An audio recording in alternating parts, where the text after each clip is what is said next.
जी अस्सलाम वालेकुम। Cap 5 IS 38 MCQ discussion. भाई सोल्यूशन तो पीछे दिया हुआ है नोमान। कोई ज़रूरी चीज़ हुई तो नोट कर लेना, वैसे ही अपलोड भी हो जाएगी वीडियो।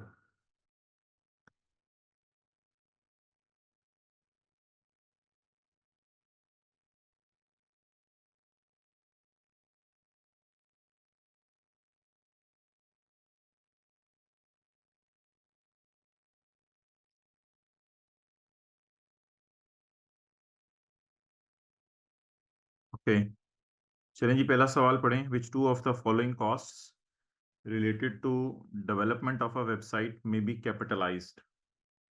तो डेवलपमेंट की कौन सी कॉस्ट्स हैं जिनको कैपिटलाइज किया जा सकता है? तो that is a very easy question. ये वेबसाइट से रिलेटेड है, तो इसको आप जाके देख लें। ये ग्राफिकल डिज़ाइन एंड डेवलपमेंट था और स्ट्रेस टेस्टिंग था। ये दोनों जो है उनको करना है आपने। Okay, next. इसमें तो कोई ऐसा सच मसला नहीं।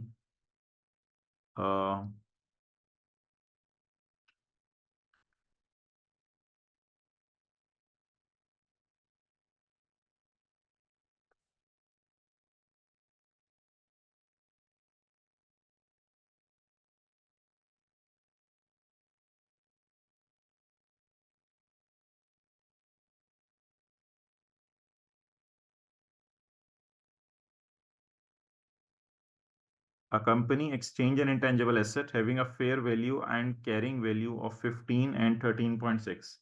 अच्छा भाई, ये पुराने की फेयर वैल्यू 15, पुराने की book value 13.6 respectively, with a new intangible asset, एक नए इंटेंजिबल एसेट के साथ जिसकी फेयर वैल्यू है 18। अब मैंने आपको कहा था कि अगर पुराने और नए दोनों की फेयर वैल्यू गिवन हो तो आपने नए को रिकॉर्ड करना है पुराने की फेयर वैल्यू पर। और इसके ऊपर भी कुछ डिस्कशन हुई थी, लेकिन अभी सवाल ये है कि सवाल के अंदर एक लाइन लिखी हुई है, this transaction lakhs commercial substance. इस ट्रांजैक्शन में कमर्शियल सब्सटेंस की कमी पाई जा रही है। आम जनरल रूल तो ये है कि आपने क्या करना होता है, आप साथ किताब खोलें, किताब के अंदर जो है वो पेज नंबर अगर आप खोलेंगे तो आपको समझ आएगा, वरना आपको जो है वो ये चीजें समझ मेरे भाई नहीं आनी। किताब का पेज खोले, मैं आपको पेज नंबर जरा बताता हूँ।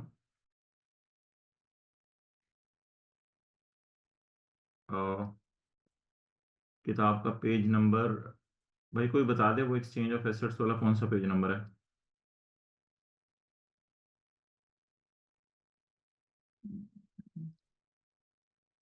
एक्सचेंज ऑफ एसेट्स, भाई वो पेज नंबर खोलोगे तो फायदा होगा, ऐसे तो कोई फायदा नहीं होगा। तो एक्सचेंज ऑफ एसेट्स का पेज नंबर है 213। तो देखें भाई, पेज टू जी, गुड। पेज 213 के ऊपर लिखा हुआ है कि पहला पॉइंट देखें, पहला scenario, if fair value of both assets is given और fair value of only old asset is given, तो fair value of old plus cash. लेकिन मेरे भाई ट्रांजैक्शन में क्या पाई जा रही है? कमर्शियल सब्सटेंस की कमी पाई जा रही है। तो ट्रांजैक्शन में अगर कमर्शियल सब्सटेंस की कमी पाई जाए तो मेरे भाई बुक के अंदर, अगर आप पेज नंबर 213 पे हैं तो पॉइंट 3 आके देखें, उसमें लिखा हुआ है fair value of both is not given और ट्रांजैक्शन में कमर्शियल नियत की कमी पाई जा रही है, तो cost of new asset is BV of old plus cash paid. Now what is BV of old? 13.6 and what is cash? 3.2। तो 13.6 और 3.2 को जमा करें। कोई अच्छा बच्चा जवाब बताए क्या आ रहा? एहतशाम, पेज नहीं आपने सही बताया था जी, क्या जवाब आ रहा है? अच्छा, कोई नहीं बता रहा, चले मैं जमा करके देख लेता हूँ। 13.6 और 3.2। बच्चे इस वक्त जो है ना मूड में नहीं है कैलकुलेशन करने के। जी शुक्रिया उमर। 16.9 कैसे आ सकते हैं उमर? 16.8। चलें जी आगे, ऑप्शन बी। आगे चलें, वक्त का मैं मुकाबला सख्त है, जल्दी ये डिस्कशन खत्म करनी है। अच्छा, एक एंटिटी ने एक्वायर की MCQ 23, एक एंटिटी ने एक्वायर किया पेटेंट 10 साल के लिए और इसकी कॉस्ट है 90 मिलियन। इसको रिन्यू कराया जा सकता है अगले 5 साल के लिए, फॉर अनदर 5 years। तो लीगल लाइफ 10 में 5 डालेंगे नहीं डालेंगे? 10 में 5 डालेंगे नहीं डालेंगे? जल्दी बताएं। जी बिल्कुल, वेल डन। 10 के अंदर 5 डालेंगे क्योंकि जी जो बच्चे रिस्पॉन्ड करें रियली अप्रिशिएट। 10 में 5 डालेंगे क्योंकि रिन्यूअल सस्ती है। लीगल लाइफ होगी 15 साल। The entity estimated expected period of cash inflows is 12 years। तो एक्सपेक्टेड पीरियड है कैश इनफ्लोज का 12 years। तो यूजफुल लाइफ 12 साल। दोनों में से किसको लेंगे? शॉर्ट दोनों में से किसको लेंगे? शॉर्टर को। Well done. कुछ बच्चे डायरेक्ट मैसेज के अंदर भेज रहे हैं, कुछ वैसे बता रहे हैं। जी well done. So what is the useful life of patent? It is 12 years. Okay, got it. चलें जी, आगे चलें। Computer hardware and related operating system, which is an integral part of computer hardware, are treated under भाई कोई भी नहीं जी। Well done, well done. I really appreciate. IS 16 सिर्फ एक दो स्टूडेंट्स हैं जो डायरेक्ट मैसेज के अंदर फौरन रिस्पॉन्ड कर रहे हैं। आई रियली अप्रिशिएट देम। बस अब थोड़े से ज्यादा हो गए हैं। IS 16 is a combined asset, क्योंकि पढ़ा था कि जो ऑपरेटिंग सिस्टम उसके चलाने के लिए ज़रूरी हो तो इसको इधर क्लासिफाई किया जाता है। एक एंटिटी है जिसने, भाई ये ज़रा MCQ देख लीजिएगा। एक एंटिटी है जिसने, भाई अब्दुल्ला आप ये एनोटेशन ज़रा, आपके पास सेटिंग्स आ रही हैं, आपने मीटिंग क्रिएट की थी, ऑफ कर दें तो ना, ये इंडिविजुअली मुझे करनी पड़ी है। ये खान भाई जिन्होंने लिखे हैं उनको फिर मीटिंग से निकालना पड़ेगा। An entity purchased patent for its products A in 2014 for 20 साल। एक एंटिटी ने पेटेंट खरीदा है 2014 में 20 साल के लिए। 2019 में the entity purchased a competing product for 20 साल to eliminate the competition for product A. अच्छा देखें ये जो लिखा हुआ ना सवाल में,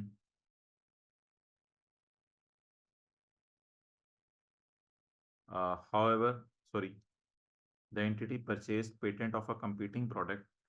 तो एक और कंपीटिंग प्रोडक्ट है, ये प्रोडक्ट ए नहीं है, ये कोई और कंपीटिंग प्रोडक्ट है। इसका 20 साल के लिए खरीद लिया to eliminate the competition of product A. However, the entity does not intend to manufacture the competing product। Entity का ये इरादा बिल्कुल नहीं है कि वो कंपीटिंग जो प्रोडक्ट आ रही है उस कंपीटिंग प्रोडक्ट को बनाए, यानी कि जो दूसरा पेटेंट खरीदा है उसे बनाने का इरादा नहीं है।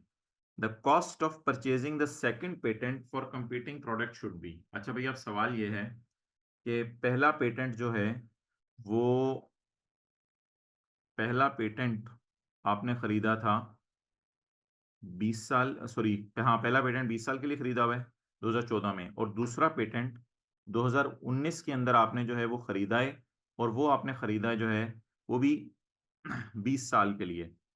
लेकिन इसका मकसद क्या है दूसरे पेटेंट का, ये जरा देखिएगा।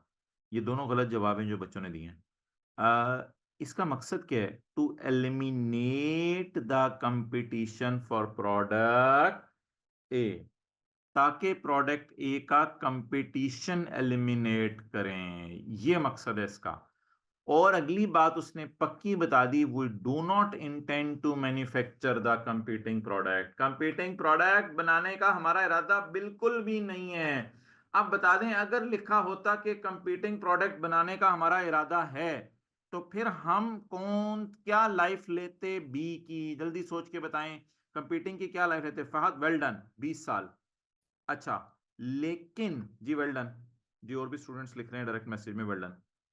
लेकिन अब हमारा इरादा है कि हमने कंपीटिंग प्रोडक्ट बिल्कुल नहीं बनानी, और मकसद क्या रह गया? सिर्फ कंपटीशन एलिमिनेट करना। अब बता दें ये मकसद कितने साल तक अचीव होता रहेगा कि अगर कंपेटिटर को हम फारिग कर दें, उसे खरीद के, उसका ब्रांड खरीद के उसे फारिग कर दें मार्केट से, तो हमें कितने साल तक वो रेवेन्यू जो वो जनरेट करता था अब हमें आता रहेगा? इसका जवाब दें। वेल डन फहद, 15 साल। साइम 20 साल तो नहीं आएगा ना।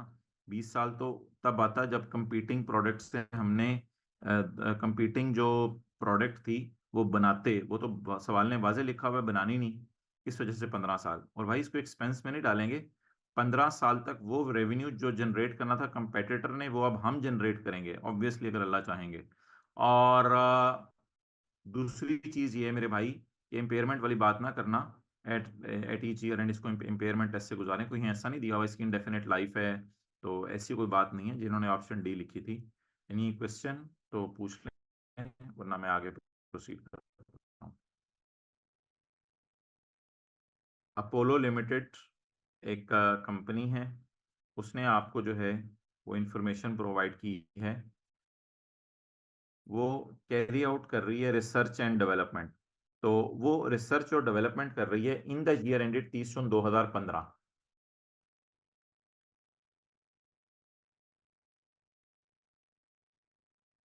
इन ईयर एंडेड 30 जून 2015 एल ने टोटल कॉस्ट इनकर की है 7.5 lakh, spending same amount each month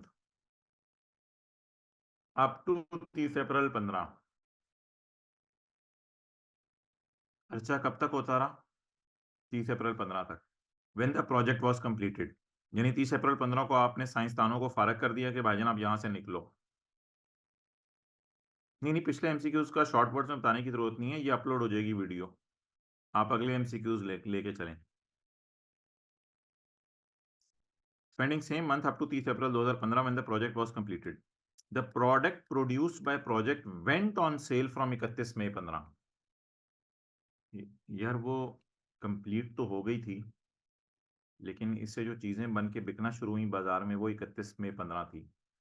भाई 31 मई 2015 को इग्नोर करेंगे, जिस दिन चीज अवेलेबल फॉर यूज है और हमने फैक्ट्री को दे दी, उस दिन से जो है वो आपको पता है हम इसकी अमोर्टाइजेशन वगैरह चार्ज करना शुरू कर देते हैं, जिस दिन से ये अवेलेबल फॉर यूज है। तो इसलिए हमने अवेलेबल फॉर यूज देखना है, हमने ये नहीं देखना कि किस दिन उससे चीजें बिकना शुरू हुई, इसलिए ये लाइन शायद इरेलीवेंट है।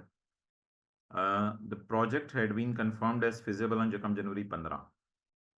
प्रोजेक्ट कंफर्म हुआ है 1 जनवरी 2015 को कि ये फिजिबल है, इससे पहले फिजिबल नहीं था, और प्रोडक्ट ने 5 साल तक फायदा देना है। अब कंप्लीट कब हुआ प्रोजेक्ट, यानी R&D मुकम्मल कब हुई? Date is 30 April 2015।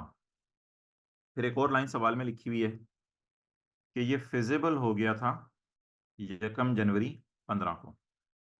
मेरा सवाल है स्टार्ट कब हुआ था?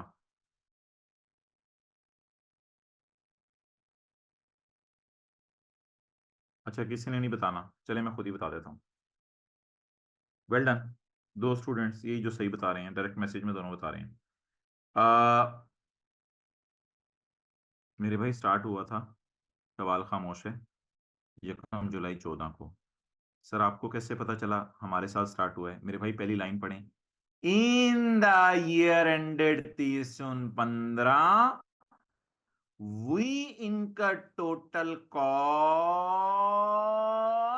Up to 30 April 2015। हमने टोटल कॉस्ट इनकर की है अप टू 30 अप्रैल 2015। इसका मतलब है इन द ईयर एंडेड ये खर्चा हुआ है तो हमारे साल के पहले दिन से हुआ होगा, पिछले साल तो प्रोजेक्ट चल नहीं रहा, अगर हुआ होता तो बताता।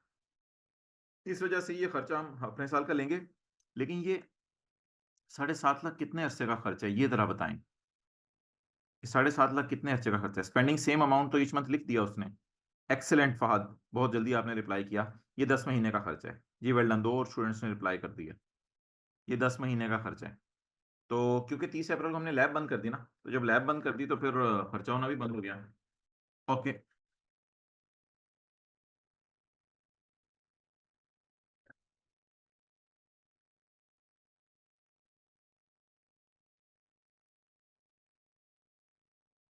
अब करेंगे क्या जी? What is the carrying amount of development expenditure asset at 30 जून 2015? 30 जून 2015 को एसेट किस पे आएगा? तो मेरे भाई 7.5 लाख का खर्चा हुआ है, और ये 7.5 लाख का खर्चा जो है वो 7.5 लाख का खर्चा जो है वो 10 महीने तक होता रहे। तो ये टोटल खर्चा आ गया 75,000 रुपये। तो ये जो 75,000 रुपये का खर्चा है, इस 75,000 के खर्चे को पर मंथ कहेंगे। अच्छा, इसमें जो कैपिटलाइज किया जाएगा, भाई ये बच्चे एनोटेट करें, आपने सेटिंग्स में इसको ऑफ नहीं किया हुआ। अच्छा, 7.5 लाख डिवाइड बाय 10, हर महीने का खर्चा आ जाएगा 75,000 रुपये। जब ये हर महीने का खर्चा आ जाएगा 75,000 रुपये, तो 75,000 रुपये को आप मल्टीप्लाई करेंगे, जल्दी से बोलें, जल्दी से बोलें जी, वेल डन। 4 मंथ का कैपिटलाइज करेंगे, बिल्कुल सही कहा है, 4 मंथ्स का, वो जवाब आ जाएगा 3 लाख रुपए।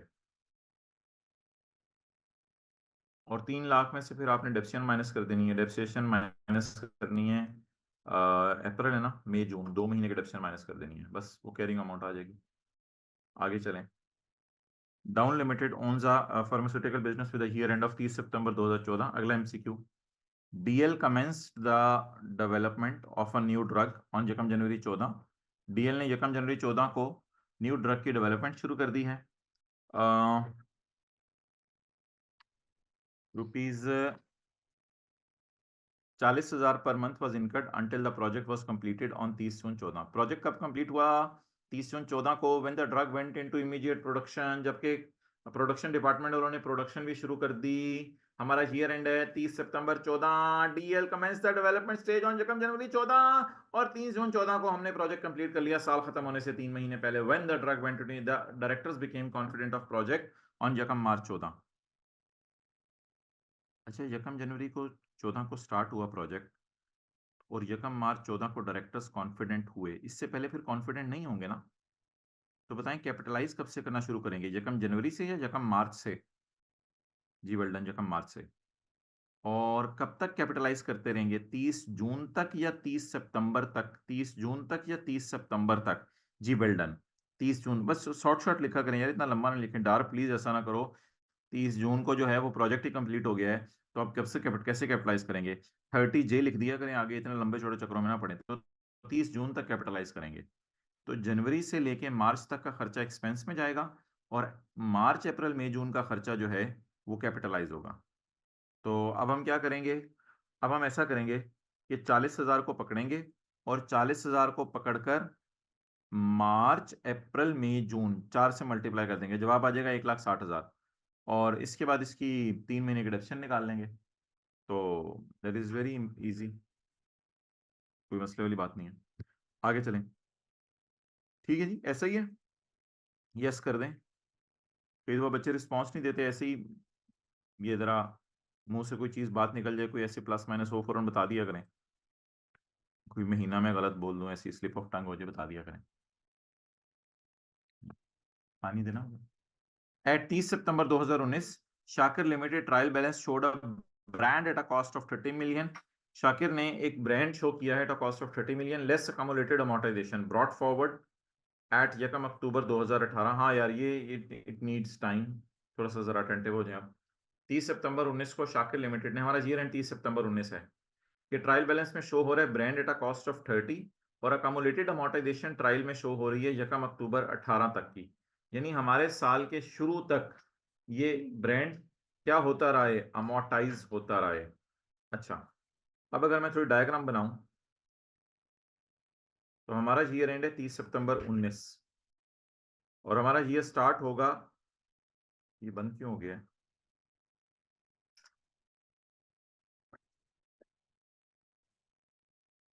सॉरी भाई, ये बंद हो गया था।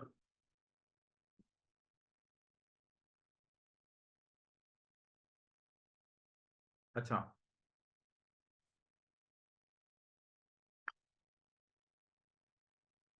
हमारा ईयर स्टार्ट हो गया था यकम अक्टूबर को, ओके। बोले बोले यकम अक्टूबर कब?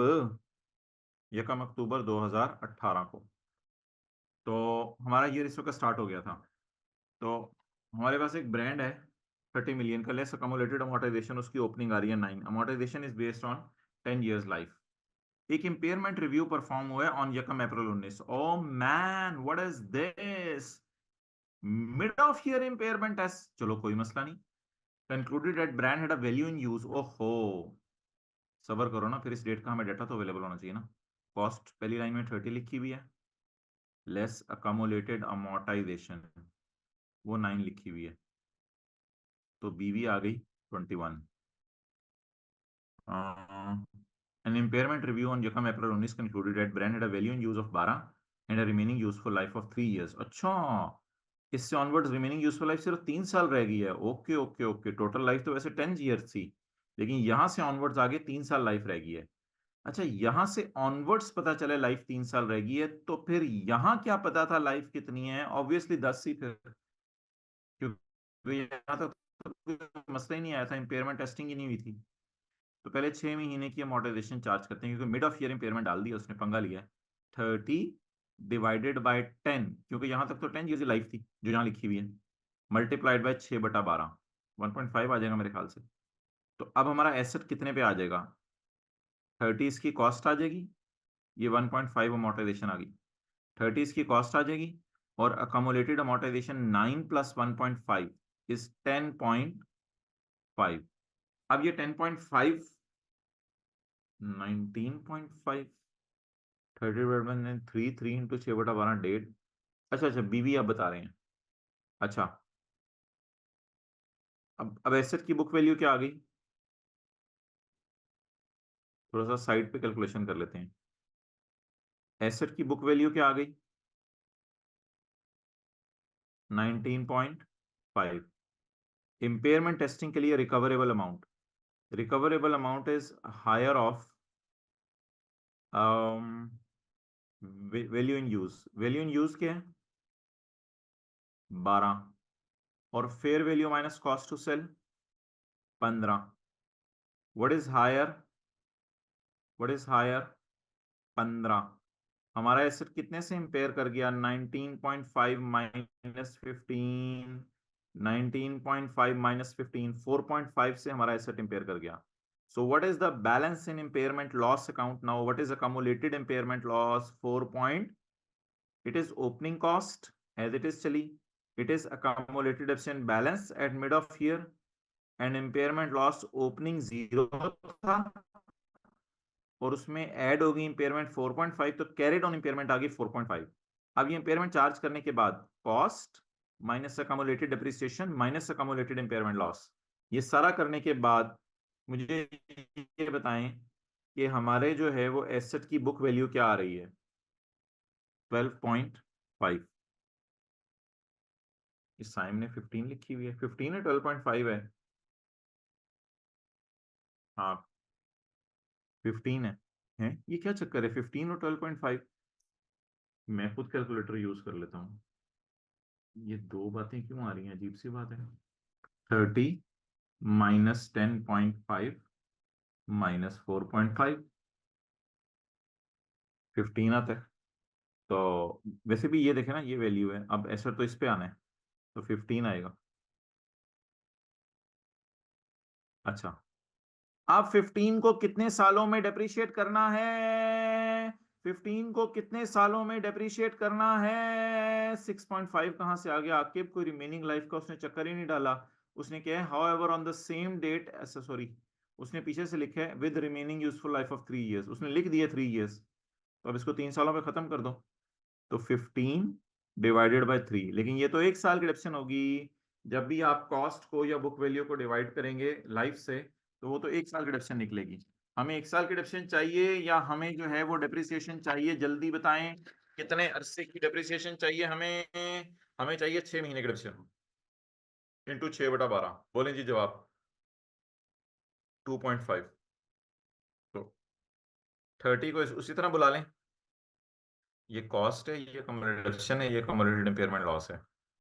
अच्छा, 10 + 2 12, 12.5, और 4.5 को उसी तरह बुला लें, दोबारा इम्पेयर नहीं हुआ अगले 6 महीने बाद। बीवी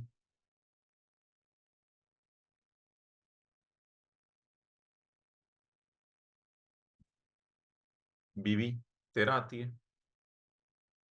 जी, शुक्रिया। Some people are very quick in calculation. 12.5 की जगह 13 है। 10, 10, 11, 12, हाँ ठीक है, ओके। 13 जवाब बीवी, आंसर 12.5 आ रहा है।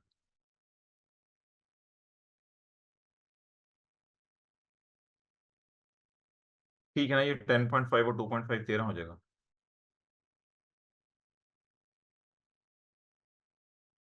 Okay clear. सवाल की रिक्वायरमेंट भी यही थी कि कैरिंग अमाउंट बता दें बैलेंस शीट में। अच्छा यार, ये ना एक छोटी सी बहस है, वैसे करने की जरूरत नहीं है एज सच। हमने पढ़ा था कि अगर एक्टिव मार्केट अवेलेबल होगी तो रिवैल्यू करेंगे। अब ये एक्टिव मार्केट नहीं है। SL received an offer to purchase the brand, लेकिन हम रिवैल्यू तो कर ही नहीं रहे, हम तो इम्पेयरमेंट लॉस से गुजार रहे हैं। तो इम्पेयरमेंट लॉस से गुजारने के लिए अगर अगले ने ये कीमत बता दी है तो हम उसको फेयर वैल्यू ले सकते हैं।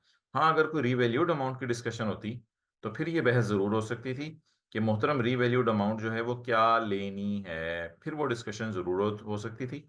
वो क्या क्या लेनी है फेयर वैल्यू, कि अगर एक्टिव मार्केट अवेलेबल है तो लें। इधर एक्टिव मार्केट वाली को बात नहीं, क्योंकि IAS 36 के इम्पेयरमेंट टेस्टिंग वाली बात हो रही है। क्वेश्चन 17, अ कंपनी है 20 मिलियन ऑफ कैपिटलाइज्ड डेवलपमेंट। एक कंपनी के पास 20 मिलियन की कैपिटलाइज्ड डेवलपमेंट है at cost brought forward on यकम अक्टूबर 17। हमारे साल के शुरू में डेवलपमेंट हो चुकी हुई है।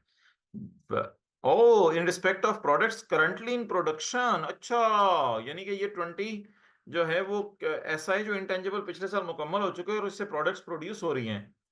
And a new project begin, और एक नया प्रोजेक्ट शुरू हुआ है ऑन सेम डेट, उसी दिन नया प्रोजेक्ट शुरू हुआ है। ठीक ठीक ठीक, हमारे साल के पहले दिन एक नया प्रोजेक्ट शुरू हुआ है। लो जी, दो प्रोजेक्ट आ गए। The research state of new products lasted till 31 दिसंबर 17। अच्छा जी, हमारा ईयर एंड रिक्वायरमेंट में पढ़े 30 सितंबर 18 है।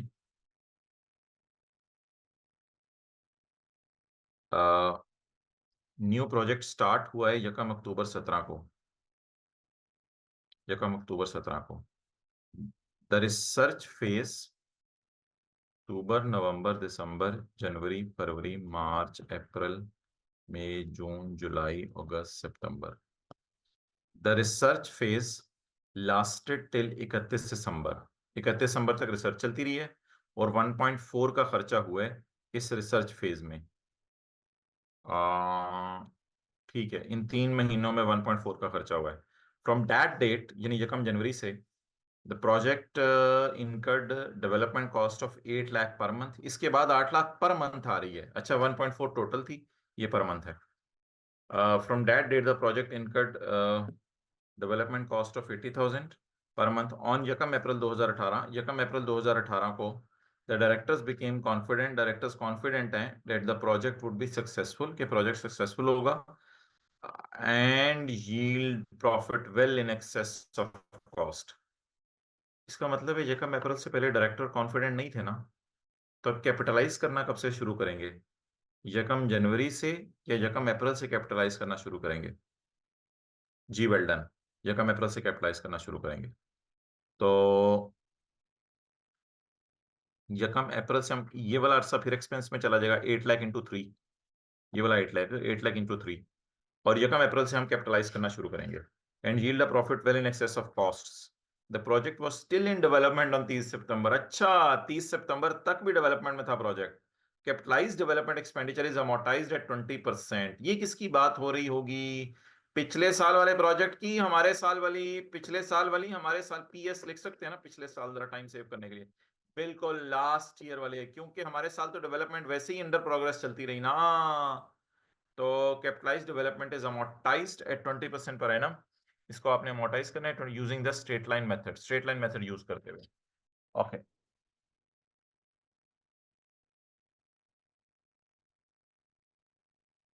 अच्छा जी। अब मोहतरम, सवाल ये है कि P&L में क्या जाएगा। अच्छा, ये वाली जो डेवलपमेंट है, ये तो सारी अच्छी वाली है जिसे हम ग्रीन मार्कर यूज करते थे, और ये वाली जो डेवलपमेंट है, ये सारी बुरी वाली है। तो असल में अक्टूबर नवंबर दिसंबर का खर्चा, अब अगर मैं सारे खर्चे लिस्ट डाउन करूं, अक्टूबर नवंबर दिसंबर का खर्चा 1.4 मिलियन, 1.4 मिलियन, 8 लाख ज़रब 3, 24 लाख, ये जनवरी फरवरी मार्च चला। और फिर उसके बाद पुराने की अमोर्टाइजेशन 20 × 20%, ये पूरे साल की। तो 20 × 20%, 4,000, 4 मिलियन। आखिरी वाले 3 जीरो उड़ा दें, जवाब क्या आ गया? 4, 5, 6, 7, 7,800। तो 7,800 इज द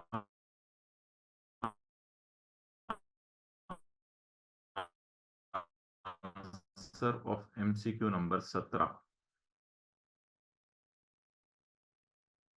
ओके, चलें आगे।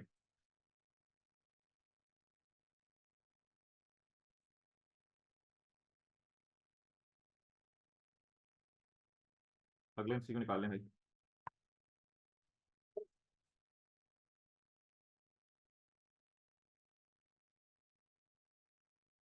असल में लैपटॉप का कैमरा स्क्रीन रिकॉर्डिंग की वजह से ऑफ किया हुआ है, क्योंकि लैपटॉप ज़मीन पे रखा हुआ है, तो ये तो आसमान की तस्वीर आ रही होगी। बाकी पोर्टेबल कैमरा लगाया हुआ है, वो फिर आगे पीछे हो जाता है हिलने जुलने पे। बहरहाल ऐसा तस्वीर की कोई ज़रूरत भी नहीं है, ऐसा ही है ना। Point 16, MCQ number 16। During the year ended 31 December 2018, Faiz limited इनकट 20,000 2 lakh of development cost for a new product. 2 lakh इसने डेवलपमेंट कॉस्ट किए 31 दिसंबर 2018 में फॉर अ न्यू प्रोडक्ट। इसके अलावा FL spend 60,000 on January 2018 on machinery specifically used to help develop the new product and 40,000 on building the brand. भाई brand building तो advertisement cost होती है, इसको फारग करें। Commercial production is expected to start during अगला साल। इसका मतलब है हमारे साल डिप्रेशन स्टार्ट नहीं करेंगे, अभी प्रोजेक्ट हमारे साल पूरा चलता रहा है, कमर्शियल प्रोडक्शन इंशाल्लाह अगले साल से शुरू हो जाएगी।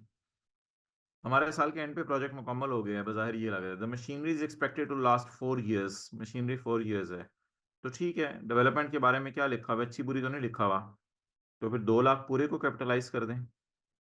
और in addition F spend 60,000 on machine specifically used for new product.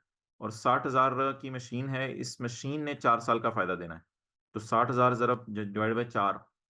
अगर मशीन इस्तेमाल हो अच्छी वाली डेवलपमेंट फेज में तो इसको कैपिटलाइज करेंगे, तो 60,000 डिवाइडेड बाई ये 15,000, तो जवाब आ गया 2,15,000। आगे सवाल में क्या पूछा हुआ है, what would include in balance sheet. Balance sheet में क्या जाएगा इन रिस्पेक्ट ऑफ दिस, तो ठीक है। बैलेंस शीट के अंदर जो है वो कौन सा MCQ नंबर चल रहा है, ये 15। तो बैलेंस शीट के अंदर 2,15,000 चला जाएगा। क्लियर, आगे चलें। 16वां चल रहा है। Hali limited is developing a new product and expects to be able to capitalise the cost. और ये एक्सपेक्ट करिए कि मैंने कॉस्ट कैपिटलाइज करनी है। Which one of the following would preclude होता है stop, which would stop capitalization. क्या चीज कैपिटलाइजेशन रोक देगी, विच वुड स्टॉप कैपिटलाइजेशन, क्या चीज कैपिटलाइजेशन रोक देगी। डेवलपमेंट ऑफ प्रोडक्ट मुकम्मल नहीं हो हुई अभी तक, तो कैपिटलाइजेशन रोक दें या करते रहें, रोक दें या करते रहें, आर या के, रोक दें या करते रहें। देखें सवाल ने ये नहीं लिखा हुआ कोई डेवलपमेंट बुरी शुरू होगी या ऐसा है कुछ। भाई ना करें यार, स्टॉप वाले कितने 8-9 करते रहे वाले हैं, 2 स्टॉप वाले हैं। स्टॉप वालों से बात कर लेने दो। सवाल में लिखा हुआ है कि डेवलपमेंट को कैपिटलाइज करना क्या रोक दें। थोड़ा सा डिफरेंट सा सवाल है, डेवलपमेंट को क्या कैपिटलाइज करना रोक दें। तो पढ़ते हैं, डेवलपमेंट मुकम्मल नहीं हुई इसलिए कैपिटलाइज करना रोक दें, नहीं, करते रहें, जब मुकम्मल होगी फिर कभी डेवलपमेंट को रोक देंगे कैपिटलाइज करना। आगे, अच्छा अभी तक जो है ना हमने इसके नाम का पेटेंट अपने नाम नहीं लगवाया। अगर किसी चीज का पेटेंट अपने नाम ना लगवाएं तो क्या डेवलपमेंट को कैपिटलाइज ना करें या करते रहे पेटेंट, फिर कभी नाम लगेगा जब पूरा होगा। पेटेंट फिर कभी नाम लगेगा जब पूरा होगा, तो ये कोई बात नहीं है। 3, अभी इस इंटेंजिबल्स के कॉन्ट्रैक्ट साइन होना शुरू नहीं हुए भाई, वो तो ऑब्वियसली इस इंटेंजिबल के कॉन्ट्रैक्ट साइन होना शुरू नहीं होंगे, क्योंकि ये इंटेंजिबल अभी जो है वो बना ही नहीं है। इस डेवलपिंग लिखा हुआ है ना, इस ऊपर इस डेवलपिंग अ न्यू प्रोडक्ट, तो फिर सेल्स कॉन्ट्रैक्ट कहां से मिलेंगे। तो सेल कॉन्ट्रैक्ट अगर ना मिल रहे हो तो डेवलपमेंट कॉस्ट को कैपिटलाइज करना, डेवलपमेंट कॉस्ट कैपिटलाइज करने का मतलब होता है कि एसेट की कॉस्ट में चीजें डालते रहें। तो डेवलपमेंट कॉस्ट को कैपिटलाइज करना तो मत रोकें, कैपिटलाइज करते रहें, बाद में कभी सेल कॉन्ट्रैक्ट इंशाल्लाह मिल जाएंगे। It has not been possible to allocate the cost. हाँ, कॉस्ट इसकी पता नहीं चल रही डेवलपमेंट की कितनी है, तो फिर जाहिर बात है कैपिटलाइज करना छोड़ दें। फिर क्यों कैपिटलाइज करना है चीजों को। जिन जिन 2 स्टूडेंट्स ने गलत बात की थी उनको क्लियर हो गया। Which of the following statement relating to intangible is true? All intangibles, एक ने बताया है और जी 2 ने बता दिया। All intangibles asset must be carried at amortized cost। यार ये amortized cost तो कोई लफ्ज नहीं है, ये एक लफ्ज है IFRS 9 में हम पढ़ेंगे, लेकिन स्टैंडर्ड में हमने नहीं पढ़ा, तो ऐसी कोई बात नहीं है, ये गलत बात है। amortized cost तो कोई मॉडल है ही नहीं, या कॉस्ट मॉडल है या रिवैल्यूएशन मॉडल है। The development of new process which is not expected to increase, the development of new process which is not expected to increase sale may still be recorded as intangible। जी बिल्कुल, हो सकता है ये cost reduce कर रहा हो, जरूरी तो नहीं इंटेंजिबल के रिकॉर्ड होने के लिए उसका रेवेन्यू बढ़ाना जरूरी है, ये कॉस्ट रिड्यूस कर रहा हो।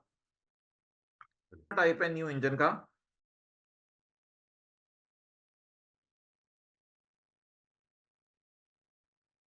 expenditure on prototype of new engine cannot be classified as intangible because prototype has physical substance.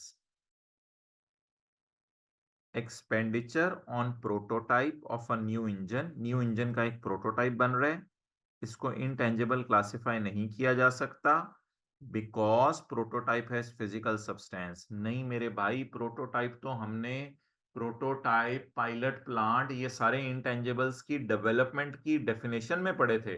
तो प्रोटोटाइप की कॉस्ट और साथ साथ जो है वो पायलट प्लांट की कॉस्ट, इन सबको कैपिटलाइज किया जाता है। तो ऐसी बात नहीं है। प्रोटोटाइप का मैंने माना फिजिकल सब्सटेंस है, वो पायलट प्लांट का भी तो फिजिकल सब्सटेंस होता है। अगर आप जो है वो निकाल के देखना चाहें नोट्स में, तो नोट्स में आप डेवलपमेंट की एग्जांपल जो है वो निकाल के देख लें। तो डेवलपमेंट की एग्जांपल्स में आपको ये चीज बड़ा वाज़ेह तौर पे मिल जाएगी। हमारी बात पे यकीन ना आवे तो देख लो खोल के, पेज नंबर 216 पे डेवलपमेंट की एग्जांपल्स में ये जो पैरा नंबर 59 है, अगर अल्लाह भला आपका करे, आपने किताब खोली हुई है, तो प्रोटोटाइप पॉइंट ए के अंदर आ रहा है, प्रोटोटाइप बनाना और कंस्ट्रक्ट करना ये सारा इंटेंजिबल है।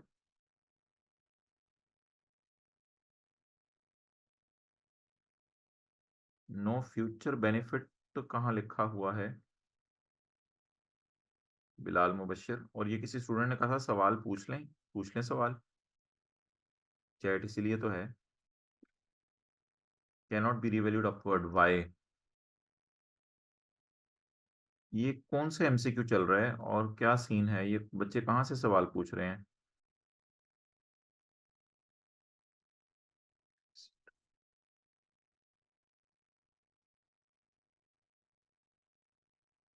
एमसीक्यू 14 में से क्या सवाल पूछ रहे हैं? ए ऑप्शन में है all intangibles must be carried at amortise cost. भाई ये तो बात ही गलत है ना, इतनी सी बात ही गलत होगी तो इसको काट दें। और at an impaired amount, impaired amount पे रख लें, अगर इम्पेयर हो गया है। They can not be revalued upwards, इनको रिवैल्यू अपवर्ड नहीं किया जा सकता। ये बात गलत है, इनको इंटेंजिबल्स को रिवैल्यू भी अपवर्ड किया जाता है अगर एक्टिव मार्केट अवेलेबल हो। तो इसमें दो तीन बातें गलत हैं। जी, दो तीन बंदों ने जिन्होंने सवाल पूछे थे, कुछ उनके जवाब मिल गए हैं, किसी का रह गया तो दोबारा कॉपी पेस्ट कर दें, पता चल जाएगा। Expenditure on prototype cannot be classified as intangible. जी ये बात गलत है, can be classified as intangible. Future economic movements में मिलेंगे बिलाल मुबशर, कॉस्ट रिड्यूस होने की सूरत में। तो जरूरी तो नहीं कि रेवेन्यू बढ़े, कॉस्ट भी रिड्यूस हो सकती है। बिलाल मुबशर, आपके सवाल का जवाब, वो जो डायग्राम हमने देखी थी उसको देखो आप। वो जो एंड पे डायग्राम बनी हुई है किताब के, जो पेज 301 के आगे है, उसमें इनिशियल रिकॉग्निशन में देखो लिखा हुआ है जो दूसरा बुलेट है, या सेल इंक्रीज करे या कॉस्ट रिड्यूस करे। जी बिलाल मुबशर, क्लियर? जी एसेट रिकॉर्ड करेंगे, यही तो मैं बार बार बता रहा हूँ, क्योंकि कॉस्ट रिड्यूस होगी। बिलाल मुबशर, आप फिजिकल क्लास के स्टूडेंट हैं?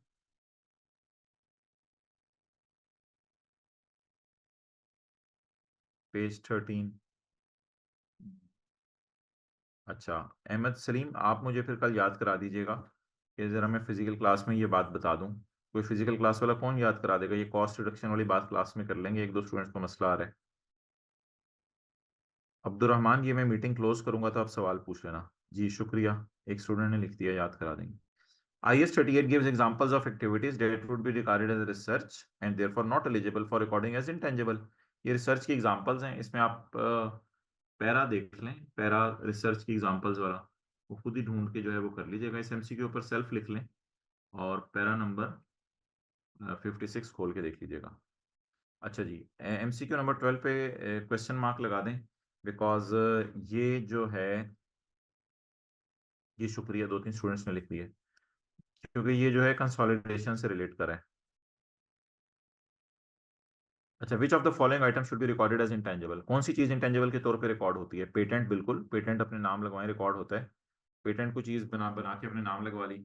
लाइसेंस फॉर न्यू वैक्सीन, ये भी रिकॉर्ड होता है, should be recorded as special training cost नहीं रिकॉर्ड होती। ये क्या सी चल रहा है? Which of the following should be recorded as intangible, और सी, माशाल्लाह।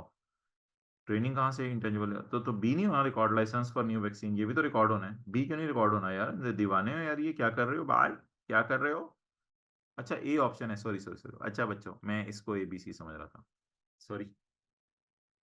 आगे, which two of the following factors are reasons why key staff cannot be recorded as intangible? की स्टाफ, मेन कोई कॉलेज के लिए कोई टीचर है या फुटबॉल लीग के लिए एक फुटबॉल प्लेयर है, उसको एसेट क्यों नहीं एसेट के तौर पे रिकॉर्ड किया जाता? They do not provide benefit. नहीं, बेनिफिट तो प्रोवाइड करते हैं। दे कैन नॉट बी कंट्रोल्ड, हाँ हाँ, कंट्रोल नहीं होते, कंट्रोल नहीं होते। Their value can not be measured, हाँ हाँ, वैल्यू भी मेजर नहीं, टू लिखा हुआ है ना, आप तो तड़ातड़ बी बी लगे हुए हैं दीवानों, बी सी इकट्ठा लिखना होता है। जिस तरह ये सैफ है कोई शुरू में, तो ये बी और C, they are not separable from business, नहीं जुदा किया जा सकता है, नौकरी से निकाल के जुदा कर दें। वैसे ये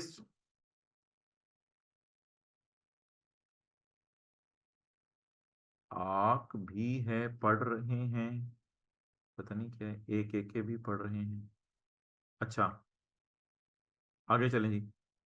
point 9, which of the following would be classified as development expenditure in the balance sheet according to IS 38?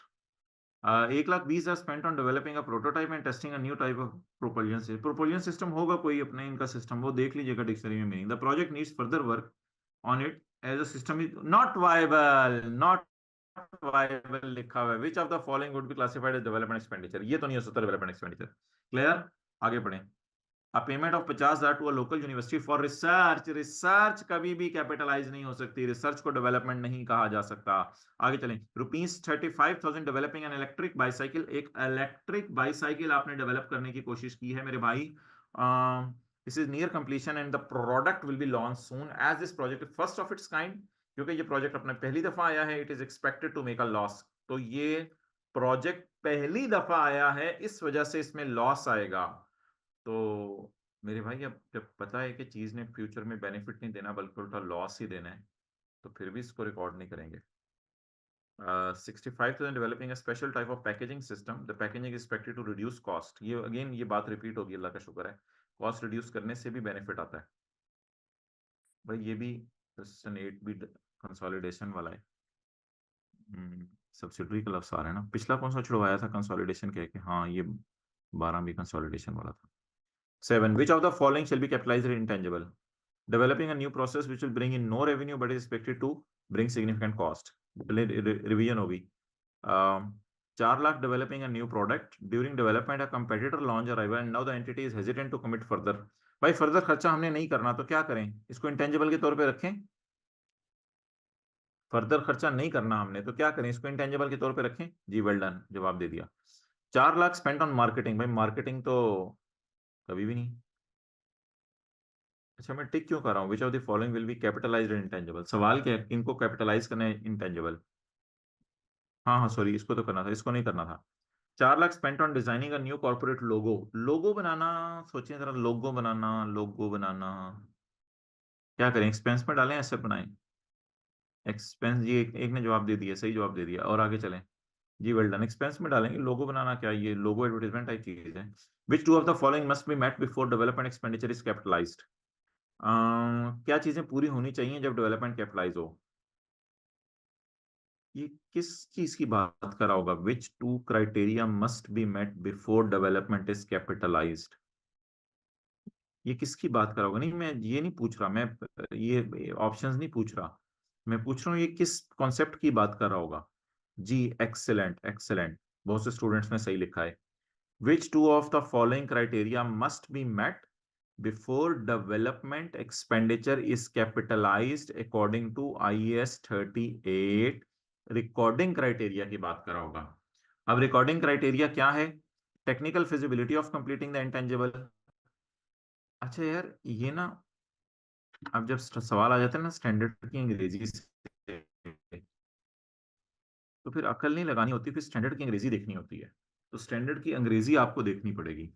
अब स्टैंडर्ड की अंग्रेजी मैं आपके लिए खोलूं अगर,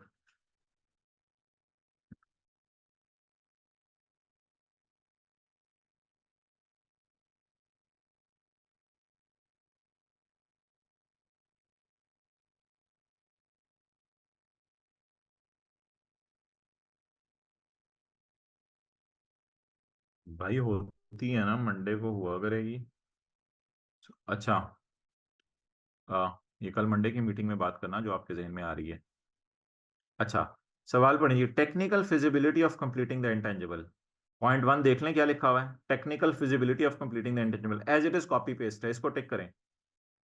फ्यूचर रेवेन्यू इज एक्सपेक्टेड, भाई फ्यूचर रेवेन्यू इज एक्सपेक्टेड का लफ्ज इन 6 पॉइंट्स में कहां लिखा हुआ है as it is? As it is तो कहीं भी नहीं लिखा हुआ। आगे बढ़ें, intention to complete and use or sell. Intention to complete point B देखें, intention to complete and use the intangible or sell, तो बिल्कुल पॉइंट बी है, 1-1 मैच कर रहा है। आगे चलें, there is no need for reliable, नहीं there is need for reliable expenditure, ये पॉइंट 6 देखें, its ability to measure reliable the expenditure. अब रेवेन्यू जनरेट करना स्पेसिफिकली किसी पॉइंट के अंदर लिखा हुआ, हाँ पॉइंट डी में लिखा हुआ है how intangible will generate probable future benefit, लेकिन ये नहीं लिखा हुआ फ्यूचर रेवेन्यू का लफ्ज नहीं लिखा हुआ। अब ये तो रटा टाइप सवाल आप समझ लें, जब स्टैंडर्ड लेके जाते थे बच्चे तब ये होता था। इस, इस तरह भी मैं कह सकता हूँ, लेकिन अल्फाज मैच करने पड़ेंगे। क्लियर हो गया है? क्योंकि उसमें ऑप्शंस दो कही है ना, तो दो में फिर एज इट इज जो अल्फाज मैच करेंगे उन्हीं को उठाएंगे हम। Future economic benefit is probable उसने लिखा हुआ है, फ्यूचर रेवेन्यू इज एक्सपेक्टेड का उसने लिखा हुआ है, इसलिए पॉइंट बी को हमने क्रॉस किया। क्योंकि जो अल्फाज बिल्कुल मैच करें उन्हीं को लेके चलेंगे ना। ओके, फ्यूचर रेवेन्यू की जगह उसने एग्जैक्ट फ्यूचर इकोनॉमिक बेनिफिट्स और प्रोबेबल लिखा हुआ है, तो इसलिए ये लफ्ज लिखा होता तो फिर तो शायद हम बी को भी टिक कर देते, वहां लिखा होता था future economic benefits. MCQ number 5, which of the following should be included in balance sheet? Internally developed brands बिल्कुल नहीं, इंटरनली जनरेटेड गुडविल बिल्कुल नहीं, एक्सपेंडिचर ऑन कंप्लीट बिल्कुल नहीं, कंप्लीटेड रिसर्च बोंगी मारी, कंप्लीटेड रिसर्च कोई चीज नहीं होती, बस रिसर्च कंप्लीट होगी फार, हाँ पेमेंट्स रजिस्ट्रेशन ये तो करें आप। Which of the following statement concerning the accounting treatment of research and development are true? Research is original and planned investigation undertaken with the prospect of gaining new knowledge and understanding. हाँ, research की definition देख लें, यही है। Research की definition आपको यही नजर आ रही है मेरे भाई, देख लो, यकीन ना आवे तो ये रिसर्च की डेफिनेशन एज इट इज इसने कॉपी की है, ये डेफिनेशन देख लो। आगे, development is application of research finding, development की एप्लीकेशन डेवलपमेंट की डेफिनेशन देख लो, डेवलप वो जो ओहो हमने हाईलाइट भी किया हुआ ग्रीन में, ये भी सही है। Depreciation of plant use specifically on developing a project can be capitalized, बिल्कुल। Expenditure once treated as expense can not be recorded as an asset, बिल्कुल। ये बात मैंने आपसे तकरीबन लास्ट क्लास में की थी, जिस रिसर्च को खर्चे में डाल दिया दोबारा कभी कैपिटलाइज नहीं करना, या जिस बुरी डेवलपमेंट को खर्चे में डाल दिया दोबारा कभी कैपिटलाइज नहीं करना। एमसीक्यू नंबर 3, एमसीक्यू नंबर 3 की तरफ मैं बाद में आता हूं। 2, which two of the following would be classified intangible? Purchase brand बिल्कुल होगा, ट्रेनिंग बिल्कुल नहीं होगी, इंटरनली जनरेटेड ब्रांड बिल्कुल नहीं होगा, लाइसेंसेस होंगे। Power Limited has spent 2 lakh, MCQ number 1, Power Limited has spent 2 lakh researching a new chemicals in the year ended 31 December 2020. Has spent 2 lakh researching new cleaning chemicals. अच्छा, research पे लगाए हैं, चलो ठीक है। They have also spent 4 lakh developing a new cleaning product which will go into production until next year. अगले साल तक कमर्शियल प्रोडक्शन में जाएगा। Development meets the criteria, development अच्छी वाली है, तो बस ठीक है यार, 2 लाख को खर्चे में डालो, 4 लाख को कैपिटलाइज करो। तो आगे चलें, इसमें कुछ भी नहीं था। MCQ number 3, star chemical star limited has provided the following information as on 31 number 16। Project A, 5 lakh has been spent on research phase of this project during the year, ये तो एक्सपेंस में जाना है ना। प्रोजेक्ट बी को छोड़ें जरा, D C में आए, 10 lakh was spent on this project this year, इस लाख 10 लाख स्पेंड हुए। the project meets the criteria of IS 38 and is to be capitalized। तो अगर अकॉर्डिंग क्राइटेरिया मीट हो रहा है कैपिटलाइज करना है, तो ऊपर वाला 5 लाख तो किधर चला गया? फॉर्चे में। ऊपर वाला 5 लाख किधर चला गया? फॉर्चे में। और नीचे वाला 10 लाख किधर चला गया? एसेट में। अब पीछे क्या रह गया? Project B, rupees 8 lakh has been spent on this project in the previous year. 8 lakh इस प्रोजेक्ट पे पिछले साल लगा है एंड 2 लाख इस साल लगा है। The project was capitalised in previous year. अच्छा, अगर कैपिटलाइज हुआ था प्रोजेक्ट पिछले साल तो जरा सोच के बताएं पिछले साल से कौन सी वाली डेवलपमेंट शुरू हो गई थी।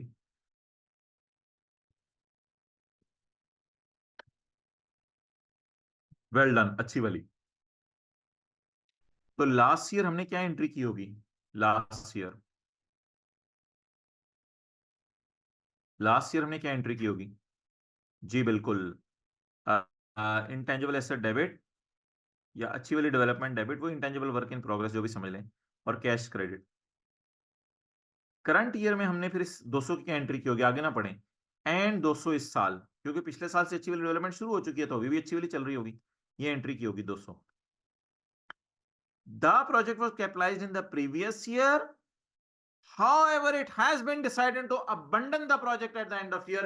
लेकिन हमारे साल फैसला हो गया कि इस प्रोजेक्ट को अबंडन करना है। अब बताएं ये 800 और 200 जो किताबों में पढ़ा वैसे मैं क्या करूं? 800 और 200 जो किताबों में पढ़ा वैसे मैं क्या करूं? एक्सेलेंट। एक्सपेंस में डाल दें 1000, एक्सपेंस में डाल दें पूरा 1000, एक्सपेंस डेबिट इनटेंजिबल एसेट को फारग कर दें किताबों से। Expense debit intangible asset credit, क्योंकि अबंडन हो गया जब प्रोजेक्ट। अब क्या करें? ये वाला 500 और ये वाला 1000, 1500 खर्चे में चला जाएगा। 1500 विल गो टू खर्चा और 1000 कैपिटलाइज हो जाएगा। तो ऑप्शन नंबर बी ठीक है जी, क्लियर? ठीक है भाई, रिकॉर्डिंग ऑफ कर दो अब्दुल्ला।